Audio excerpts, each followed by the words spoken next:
సర్పంచ్పై అకారణంగా దళిత సర్పంచ్పై అకారణంగా దాడి జరిగి దాదాపు 7-8 గంటలు కావస్తున్నా కానీ ఇక్కడ పోలీసు వ్యవస్థ నిందితులను అరెస్ట్ చేయకుండా నిందితులకు ఒత్తాసు పలికే విధంగా మాట్లాడడం అనేది చాలా అన్యాయం. ఎందుకంటే సమాజం ఒక సర్పంచ్ తీర్మానం చేస్తే రాష్ట్రపతి కూడా ఆమోదించాల్సిన అవసరం ఈ రాజ్యాంగంలో ఉంది. కాబట్టి మరి అలాంటి ఒక మహిళా సర్పంచ్పై దాడి జరిగితే పోలీసు వ్యవస్థ నిందితులను అరెస్ట్ చేయకుండా కాలయాపన చేయడం అనేది మేము ఖండిస్తున్నాం. ఇప్పటికైనా పోలీసు వ్యవస్థ స్పందించాలి. ఎవరైతే నిందితులు ఉన్నారో వారిని తక్షణం అరెస్ట్ చేసి కఠినంగా శిక్షించాలని చెప్పి డిమాండ్ చేస్తున్నాం. అంతే.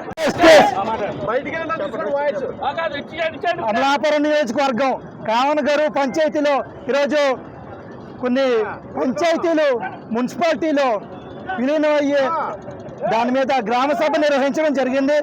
ఆ గ్రామ సభలో దళిత సర్పంచ్ అయినటువంటి నక్క అరుణ చంద్రశేఖర్పై గౌడ కులానికి చెందినటువంటి వ్యక్తులు రాజులపూడి భీముడు